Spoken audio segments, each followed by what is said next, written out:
Welcome to Hebraic Insights in the Gospels. Join us every Sabbath on Zion Road Radio for a look at the life, deeds, and words of Yeshua Messiah and his followers from the Torah-centric Hebraic perspective they were originally lived and written in. Stand at the crossroads and look. Ask for the ancient paths. Ask where the good way is, and walk in it, and you find rest for your souls. You find rest for your souls. Oh, you find rest for your souls when you walk in his ways. Today's program is on Matthew chapter 26, verse 1 through verse 46. Who was Caiaphas? Was he a real person? Why did these religious leaders decide to kill Messiah? Was it simply a religious misunderstanding or some kind of unintentional mistake? What can we learn from Messiah's actions about how to approach the trials in our lives and the great tribulation ahead? What can we learn from his disciples' reactions? Why should we be careful not to stumble? And how can we prepare ourselves now to avoid stumbling or falling away when the trials come? Stay tuned through to the end of today's program for Eliyahu ben David's insight on these questions and more in Matthew chapter 26, verse 1 through verse 46. It happened when Yeshua had finished all these words that he said to his disciples, "You know that after 2 days the Passover is coming, and the Son of Man will be delivered up to be crucified." Then the chief priests, the scribes, and the elders of the people were gathered together in the court of the high priest, who was called Caiaphas. They took counsel together that they might take Yeshua by deceit and kill him. But they said, "Not during the feast, lest a riot occur among the people." Now when Yeshua was in Bethany, in the house of Simon, the leper, a woman came to him, having an alabaster jar of very expensive ointment, and she poured it on his head as he sat at the table. But when his disciples saw this, they were indignant, saying, "Why this waste? For this ointment might have been sold for much and given to the poor." However, knowing this, Yeshua said to them, "Why do you trouble the woman? Because she has done a good work for me. For you always have the poor with you, but you don't always have me. For in pouring this ointment on my body, she did it to prepare me for burial. Most certainly I tell you, wherever this good news is preached in the whole world, what this woman has done will also be spoken of as a memorial of her." Then one of the 12, who was called Judas Iscariot, went to the chief priests and said, "What are you willing to give me that I should deliver him to you?" They weighed out for him 30 pieces of silver.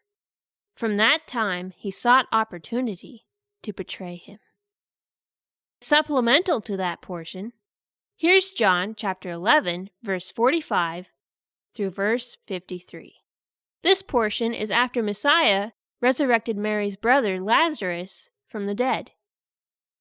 Therefore, many of the Judeans who came to Mary and saw what Yeshua did believed in him. But some of them went away to the Pharisees and told them the things which Yeshua had done. The chief priests, therefore, and the Pharisees gathered a council and said, "What are we doing? For this man does many signs. If we leave him alone like this, everyone will believe in him, and the Romans will come and take away both our place and our nation." But a certain one of them, Caiaphas, being high priest that year, said to them, "You know nothing at all, nor do you consider that it is advantageous for us that one man should die for the people, and that the whole nation not perish. Now he didn't say this of himself, but being high priest that year, he prophesied that YESHUA would die for the nation. And not for the nation only, but that he might also gather together into one the children of Elohim who are scattered abroad. So from that day forward, they took counsel that they might put him to death. And now, here's Eliyahu ben David on those verses. Stand at the crossroads and look. Ask for the ancient paths. Ask where the good way is, and walk in it. Good evening, friends. Great to have you with us. Tonight we go into Matthew chapter 26. And it's been an amazing story going through the book of Matthew.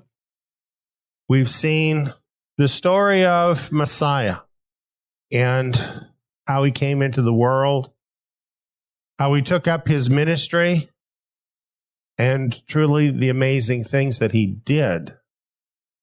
And this is unmatched by anyone ever and anything anybody's ever seen. Feeding 5,000 men with a few loaves and fishes. Who could do something like that? Walking on water. Grabbing a hold of the hearts of men and women with the truth. He had such an effect that when he entered into Jerusalem, he was accepted by many as the king. He put a lot of pressure on the ruling power, the elite of his day, because everything he said, everything he did was a challenge to their hypocritical, lying, evil ways. And so things were coming to a head. And in Matthew 26, we arrive at the place where the plot to kill the Messiah begins. They couldn't out-talk him. They couldn't out-think him. They couldn't out-teach him. And they certainly could not outperform him. They were left with two choices. One, to accept him as the true Messiah of Israel, or two, to kill him. We know which one they chose. Matthew 26, 3 through 5 says this. Then the chief priests, the scribes, and the elders of the people were gathered together in the court of the high priest, who is called Caiaphas. They took counsel together that they might take YESHUA by deceit and kill him. But they said, not during the feast, lest a riot occur among the people. This is an interesting verse for many different reasons. One simple fact is, this is where Caiaphas is introduced in the renewed covenant scriptures. This is the first time we see him by name. And I think it's kind of interesting. The first time we see him by name, he's plotting the death of our Messiah. He was a significant person with great power in that society. And I think a lot of us might not understand just how significant. You know, many of us live in countries where there's a plurality of religions. So we're not really used to one kind of religious official having great power over the people. But there in Judea, the person who was the principal person in the Jewish religion of that day was a person who was endowed with a great deal of authority and power. Now, here's a picture for you. You know, I'm sure most of us don't live in a palace. And even if you have a really nice house, it's not a palace. This is the palace of Caiaphas. It's a model constructed by a scholar in Jerusalem. And it kind of changes your picture about what was going on back there, doesn't it? This was not only the place where Caiaphas lived, but this was the official center of the Jewish religion in terms of all the administration of the Jewish religion in the first century. The Sanhedrin met there, and there were cells. There was, in fact, a dungeon under the home of Caiaphas. This is where prisoners were held. So that's a lot of authority invested there in that building, which was the home of the high priest Caiaphas. A very important person in the first century. This is the place where the plot was hatched to kill YESHUA. This is where Caiaphas got together with all of the other top officials of the Jewish religion to hash this all out and decide what their course of action was going to be. And I think as you just simply look at that model, you can get an idea why there was never any consideration whatsoever given to accepting YESHUA as the Messiah. Because there's no way these people were going to give up the position they had.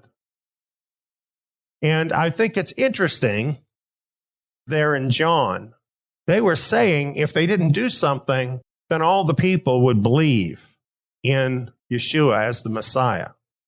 Is that itself not an incriminating statement? For them to say that, are they not, in fact, saying that there is enough evidence to prove that he's the Messiah? Isn't this the most cold-blooded thing you can imagine? For them to actually know that and decide to kill him anyway. I think most of us cannot grasp this level of evil. I think, we're inclined to think, well, it must have been a mistake, or, they must have been blinded by this or that or whatever. It's kind of hard to imagine that these people were faced with this choice of what are they going to do with the Messiah of Israel, who has actually fulfilled all the prophecies of Scripture, who has all of these amazing signs. All the people have seen it. They themselves say, if we don't do something to stop this, all the people will believe in him on account of these signs. And then they decide to kill him anyway. That makes me mad. That makes me mad. Is that a reason to hate the Jews? Many people put those two things together because of what Caiaphas and these other priests did in that corrupt administration. They extrapolate from that a position of hatred for the Jews. And let me tell you, that is absurd. Because in every culture, in every government that has ever existed on this earth, you give it enough time and it gets to a point where it's run by these people. And they don't have to be Jews to behave like this. Turn on your evening news some night and see what is going on in the United States of America, in our government. And I will tell you, those are the same people. This is timeless. It's not just this particular bunch of people. This is how it's been on planet Earth since shortly after the Garden of Eden. That is the fact. What should have been different here, though, is that these are the covenant people of Yahweh. These people have made a promise to him not to behave like that. And so, of course, that does separate these individuals who made this choice out from the rest of all the people like them with a unique guilt. And that is a fact. Caiaphas. Let's learn a little more about him tonight. I think it's significant that in our time, this ossuary or bone box of Caiaphas was discovered. You know, there are many names of first century Judeans that are common names. YESHUA was a common name, for example.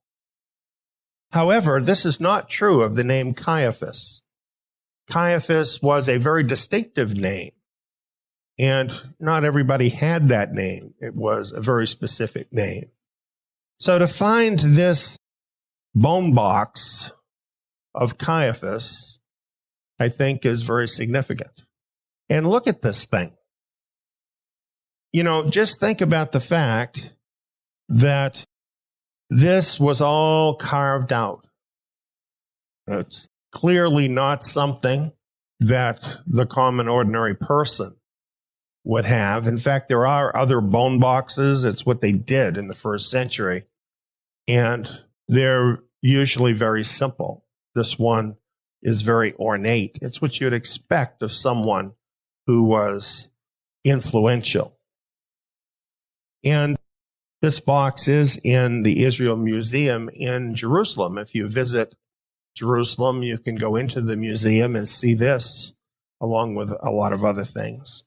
You know, people used to say at one time that this was just a made-up story and that these people never existed. There never was a high priest Caiaphas. But then they found out, oh, wait a minute, Josephus mentions Caiaphas. And then they actually found the tomb of Caiaphas. And then they actually found the bone box that his bones were buried in.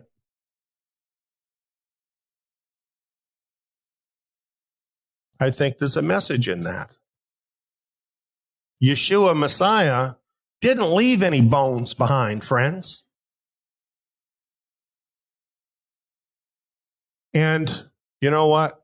After you're gone, it doesn't matter how ornate your bone box is, because it'll do you no good. But the truth about this is that this is just more evidence, this is just more proof that what we're reading in the Gospels is gospel. It's absolutely the truth. Eyewitnesses, they're telling us about actual history. These are people that really existed. And the people that you meet in this gospel story are the real people that once walked the streets of Jerusalem. This is a reproduction of the inscription on the bone box, and you can see the translation, Joseph, son of Caiaphas, and of course, as was explained by Josephus, that was actually the full name of the Caiaphas, the high priest of the scriptures. So, in my opinion, there's little doubt that this is the real Caiaphas of the scriptures whose bone box was discovered. So we have a model of the house of Caiaphas. We have a location that's identified as the dungeon of the house of Caiaphas under a Greek Orthodox church in Jerusalem. And there's more that's constantly coming out, validating the story that we find in the book of Matthew and the rest of the New Covenant scriptures. The plot to kill Messiah begins. That's what we see happening in Matthew 26. Here, we see the tone of the story now changing. And just as this woman is pouring out this precious oil upon his feet, it's telling us now things are moving towards his death. He knew it. Now some of them were starting to know it. Some of them were starting to understand it. It begins there. It happened when YESHUA had finished all these words that he said to his disciples. You know that after 2 days the Passover is coming, and the Son of Man will be delivered up to be crucified. He certainly knew it was coming. When I think about this, and I think about the palace of Caiaphas, I think about the political power that those people could exercise. And I read these words of Messiah, I'm seeing someone that is so amazing to me. I'm seeing a man who you can't help but admire, apart from whether or not he's the Son of God, okay? And I believe that. But as a man, does he not amaze you? You know, in our time, most of us, if we see a blue light in our mirror, we get a little queasy, right? We just instinctively have a healthy fear of the authorities. Most people do. Because people know bad things can happen to you, and you don't want to get on their bad side. YESHUA, Messiah, essentially came here to get on their bad side. There was nothing else he could do because they were on the wrong side. And he knew this was all going to happen, and yet he was straight as an arrow in what he did. His resolve was unflinching. His actions were absolutely perfect according to his integrity, the integrity of his heart, and his motivations were perfect. He wasn't concerned, first of all, about what was going to happen to him. He was concerned, above all things, doing his Father's will. These are so important for us to know and for us to think about. Because, you know, he said, they hated me, they're going to hate you too. And we are living in the time period where all of this is finally going to come to a head. We need to be awake to the fact of what can happen, and that we ourselves may be put in a place where we're in the same situation he was in, where we actually will have to face evil authority in this world. And therefore, this chapter, as we see them beginning to plot his death, takes on personal meaning towards us as well, because this very thing could happen to us as disciples. This is why we need to be in his word. This is why we need to make him the priority, because, you know, everything hangs in the balance for us. If we just go along to get along with the world, we'll end up where the world is going to end up. We don't want that to happen. So, very serious things that we confront here in the book of Matthew, chapter 26. Things for us all to consider and pray about, and things that we need to take personally. Stay tuned. Eliyahu has more to share in the book of Matthew after this short break.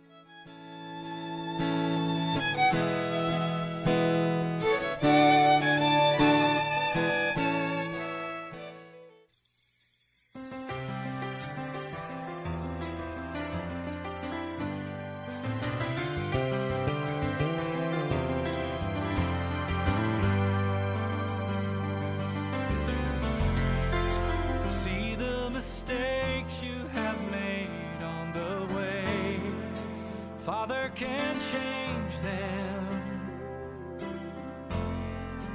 and all the wounds you sustained here today, Father can heal them.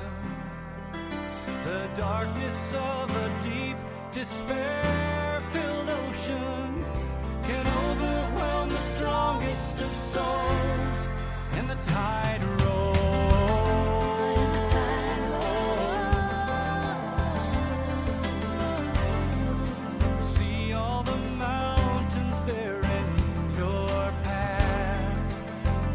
Can move them,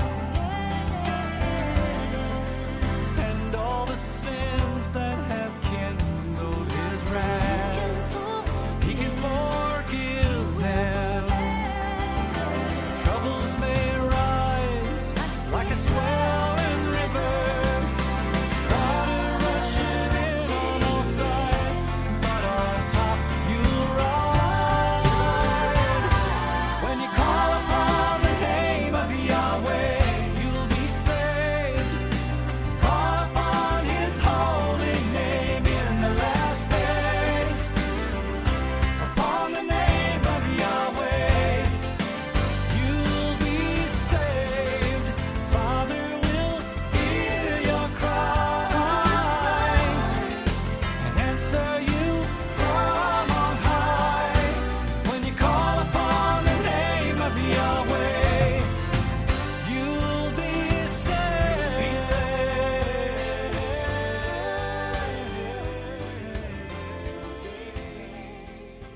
Would you like to hear more of Eliyahu's teachings? Do you have a question or prayer request and would like to get in touch with one of our volunteers for help? Or do you just want to know more about Eliyahu ben David and Tsiyon Ministry?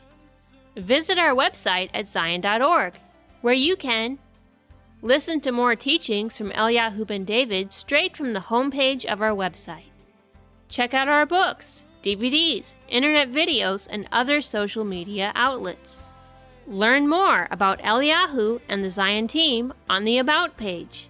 See what our ministry's mission is on the Remnant Vision page. Send a question or prayer request from our Contact Us page. Or click Join Us in the menu bar to learn about our community site, Tsiyon Tabernacle. To find out more about Tsiyon Ministry, go to tsiyon.org. That's tsiyon.org, spelled TSIYON.org.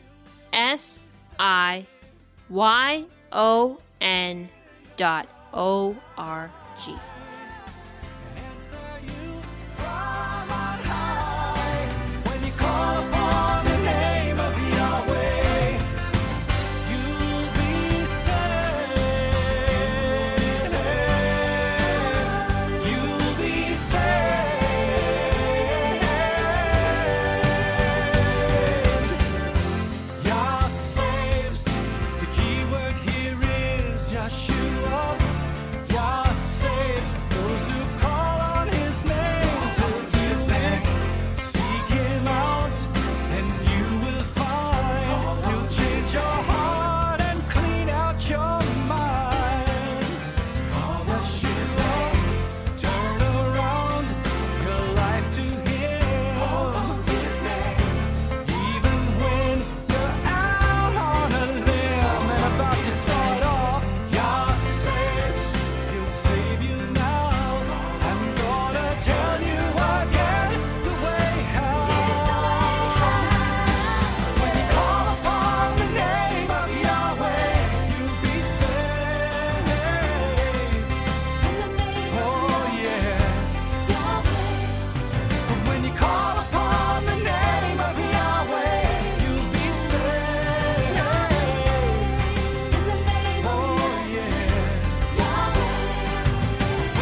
Welcome back.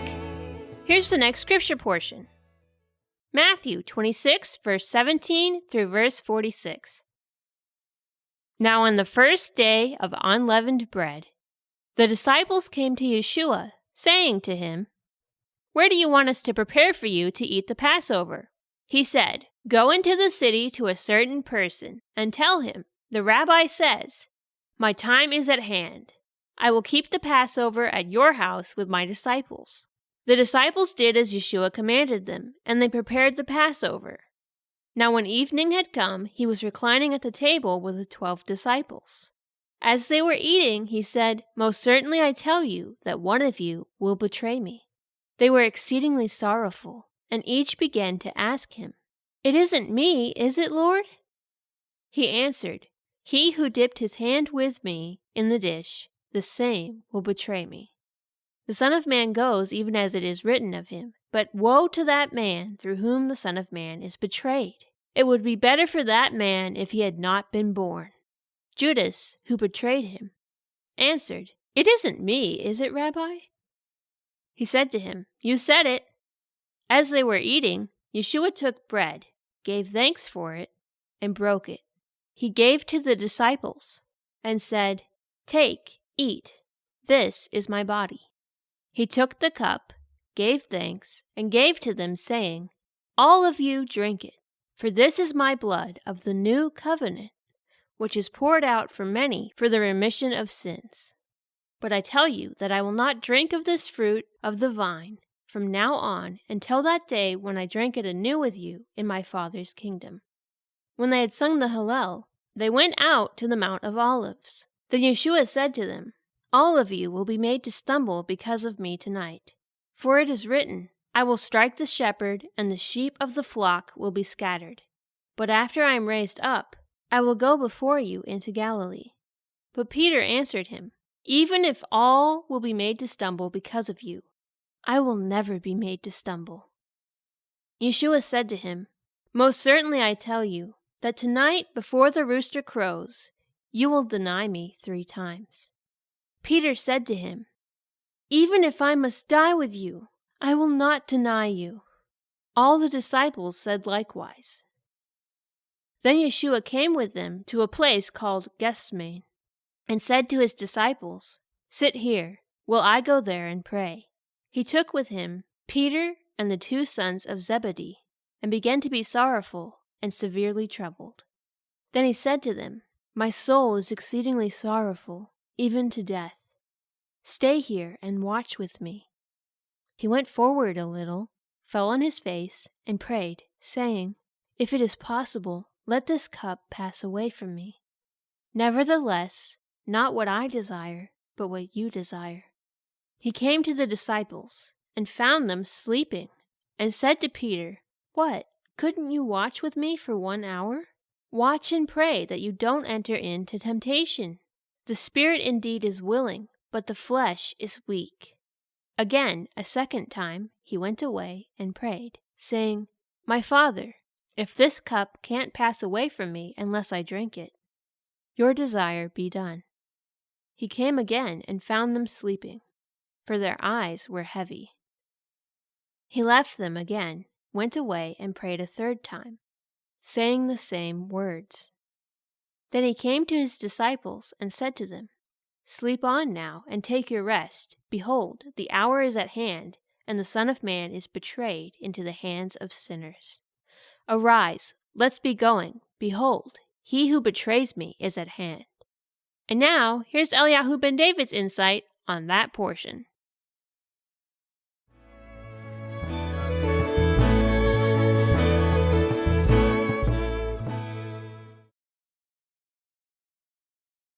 Greetings, friends. We have a very interesting passage in Scripture tonight. Matthew 26, 17 through 46. This is, in some ways, a very special time that we're looking into. It is the time of impending trials. The trials are about to begin. Nobody likes trials. I certainly don't. I'm sure you don't. It seems like whether we're ready or whether we're not, trials can fall upon us. The difference between being ready and not being ready can be a very big difference, as we're going to see as we look at what happened with Yeshua Messiah and with the disciples on that fateful night of his final Passover with his disciples. And, you know, there's a sense of drama in this particular period that we're looking at right here that happened on that night. Because this is all just before the thick of these trials were about to fall upon Messiah and upon these disciples. And it really strikes me that these moments just before the trials fall can be so critical. And, you know, many times we don't see those things coming because it came out of the blue. As I went through this, I saw at least 4 statements of impending trials that came from Messiah that night. Of course, it must have been shocking to hear that one of you will betray me. And the response, it isn't me, is it, Lord? To me, that response seems strange. It seems like those who were not betraying him would know that, right? And it's almost like events were happening, but they weren't fully part of the events. It's like they were in a fog, sort of a brain fog set in. So they weren't getting the full impact of what was happening. This becomes clearer as we go ahead. Of course, then he instituted the new covenant with them. Now, he's thinking beyond what's happening just in that night. He's thinking even down to our time, right? And he's acting on behalf of all of his disciples through all those ages in establishing that covenant. But really, in making the statement, this is my blood poured out for many for the remission of sins, shouldn't this ring a few bells that something is about to happen? And then his direct statement to them, all of you will be made to stumble because of me tonight. That couldn't be more straightforward. He's telling them they are about to stumble. You know, I look at Peter's response, saying, oh no, I'm not going to stumble. I think about that and I think, you know, maybe that's how some of us feel. Maybe we just assume that we have such a good relationship with the Lord that no, we're not going to stumble when the trial comes. Maybe when we consider what happened with Peter, we should rethink that position. And then, of course, we have Messiah saying, my soul is exceedingly sorrowful, even to death. Stay here and watch with me. Clearly, this is unusual. This is not how they usually saw Yeshua, because he was not a sorrowful person. He was not what we call today a depressive type of person. He was a joyful person. He was a loving person, and he was a present in the moment kind of person. So for him to be exceedingly sorrowful, even to death, why, that should really be ringing the bells for the disciples. Well, we have 3 different reactions to the impending trials during this time of the trials impending, but not yet having fallen. Let's take a look at this. First, we have Messiah. Now, we can say Messiah is the Son of God, so we should expect him to do the right thing. But you know what? For us to look at it that way totally ignores the human side of who he was. That for his experience to be meaningful for us, he had to fully experience as a man everything that is connected with this sacrifice of his. And indeed, he had the same feelings that any person would have facing a horrible death. So, he was ready. Even though that was all coming. And as we look at the way he behaved that evening, the things he did, the things he said, we see he was fully present in the will of God. He wasn't so upset about what was going to happen that he simply couldn't function, that he was gripped with fear, that he was feeling sorry for himself, that he was just talking about the things that were going to happen to him. That's what would happen with many people if they were facing death and they knew it. But what is he thinking about?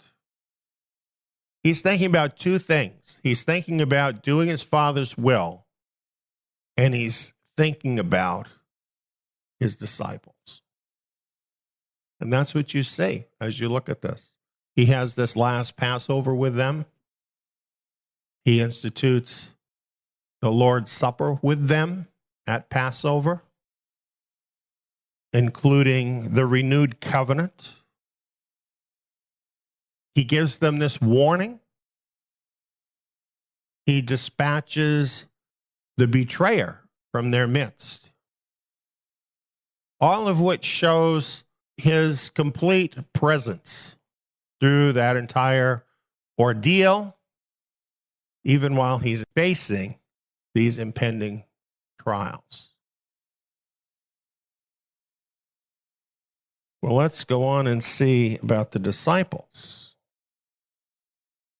We refresh our mind here. They had these 4 statements of impending trials that happened that evening. And yet, how did it all turn out for them? He told them, all of you will be made to stumble because of me tonight. That certainly should have caused them to be aware and awake. But Peter had answered, even if all will be made to stumble because of you, I will never be made to stumble. Peter was overconfident. And because of his false confidence, he didn't do what he needed to do, right? He needed to do what Messiah did. Look at the difference between Messiah and Peter here. Here is Messiah, the Son of God, right? The Messiah of Israel. And he didn't feel it above himself to watch and pray as the trials were coming up. And here's Peter, the student, not the master, and he's thinking, oh no, this will never happen to me. I'll never do that. How foolish. What a foolish attitude. We can't take our performance, our faithfulness for granted. This is something we learn from Peter. Then we have the other disciples. Just think about it. Particularly the more prominent 3. Messiah asked them to watch and pray with him. Now just think about that. His closest friends in the world in this time, just hours before this ordeal was going to come into his life. He's reaching out to his friends to give him support and to stand with him in prayer. And what do? They go to sleep. I think it's sad that sometimes Messiah's disciples, maybe even you and I, let him down. We treat him like he's not a person sometimes, that he doesn't have the same feelings like a person.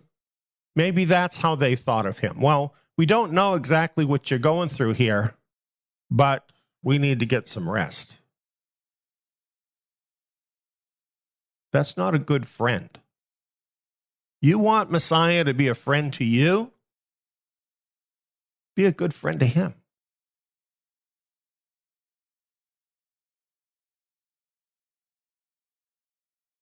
Watch and pray that you don't enter into temptation, he warned them. They should have followed his example, and then they would have been ready.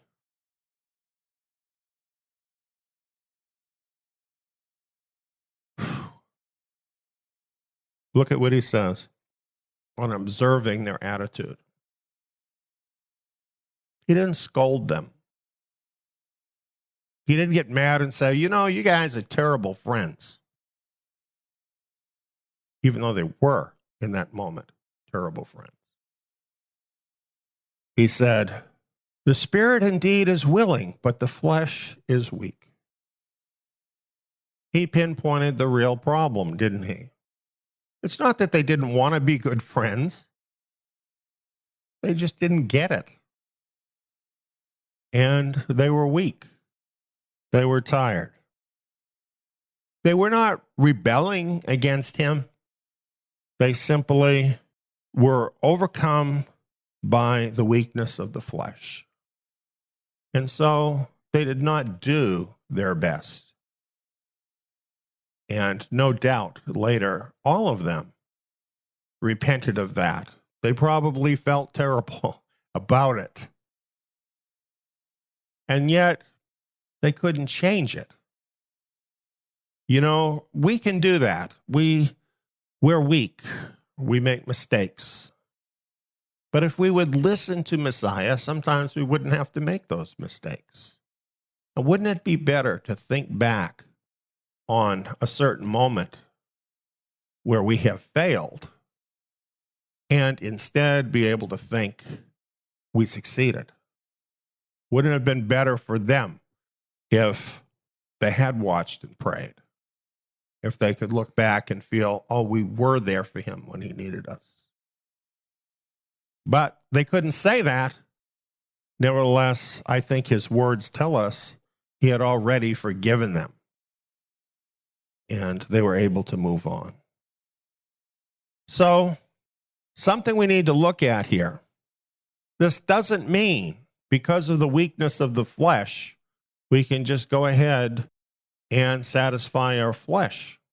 You know, sometimes that might happen, and over again, we know Messiah forgives us, and he puts us back on the path. But there's danger in taking that step, because if we continually give in to the weakness of the flesh, we could find ourselves not being able to find our way back. We could fall and not come back. Now, here we have the example, the bad example of the betrayer.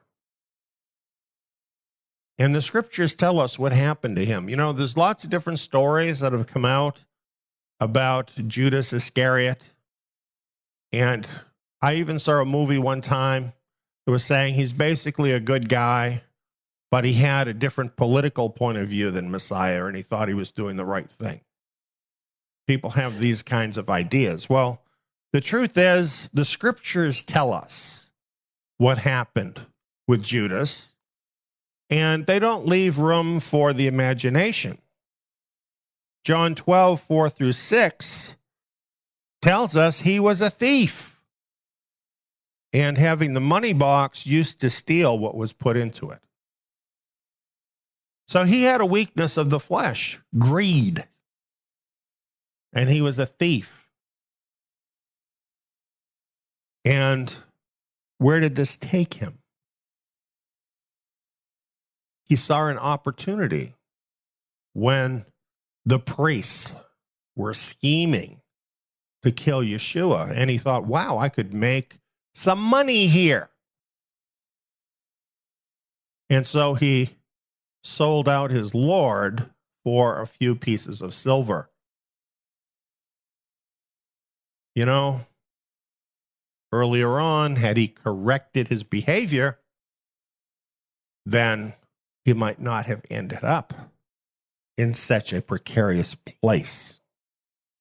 And then on that fateful night, it tells us Satan entered into him. Just imagine that. He was so one with Satan through his greed that he opened the door of his heart, and instead of the Spirit of God living there, the enemy of God, Satan, came in. This is dangerous territory. This is why we need to avoid stumbling even from weakness if we possibly can do that. And the word tells us, watch and pray.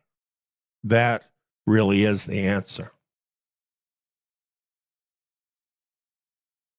So we have here 3 responses to impending trials that are possible. We have Messiah giving us the perfect example of being ready because he walked with Yahweh and he lived his life towards his Father. So he was in tune with his Father's will and had a heart to be fully obedient. So that even in his prayers that night, he said, not my will, but yours be done. We could be on that very critical moment like the disciples. Not ready, not really understanding what is going on, not having awareness of the importance of events that are actual signs that something big is about to happen. And yet, we don't see it, we don't get ready, we don't watch and pray. And so we're stumbled. You know, this is why we do this, right? Isn't that why we come back here every week? Why we stay in the Word the way that we do? Why we participate in that endeavor together? Because we don't want that to happen to us. I'm preaching to the choir in a way, because all of you who come, whether here in this building or around the world, you're here. You're coming here because you don't want to be stumbled. You know that we're in the last days, and you're doing what you can do to be ready. And that's very commendable that you're doing that. And it's going to make a difference when that day comes. Well, then we have the unspeakable alternative, don't we? And, you know, we've seen this happen. We have seen betrayers stumble and fall and come into ruin. It's already happened to some people. And we pray that it won't happen to any of us. Luke 21:36 is talking about these days, these last days that we're living in. Messiah has the same message for us that he had for those disciples that night. He says, therefore, be watchful all the time, praying that you may be counted worthy to escape all these things that will happen and to stand before the Son of Man. We are living in momentous times, friends. The world is changing very quickly. trials can come upon us very rapidly. Yet, we can escape all these things that are about to happen. So let us watch and pray.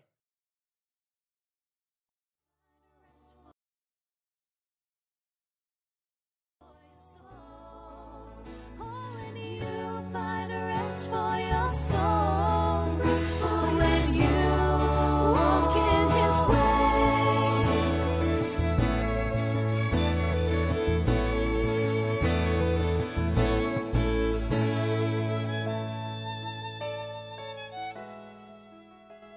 You have been listening to Hebraic Insights in the Gospels. Further teachings and study materials on various related topics and others can be found at our membership site, Tsiyon Tabernacle. Sign up is free. Just go to tsiyon.net. That's tsiyon.net. Or click the membership link on the Zion Road website. New programs on the Gospels will be airing every Sabbath on Zion Road Radio. Join us next Shabbat to learn more in the book of Matthew. Shabbat Shalom!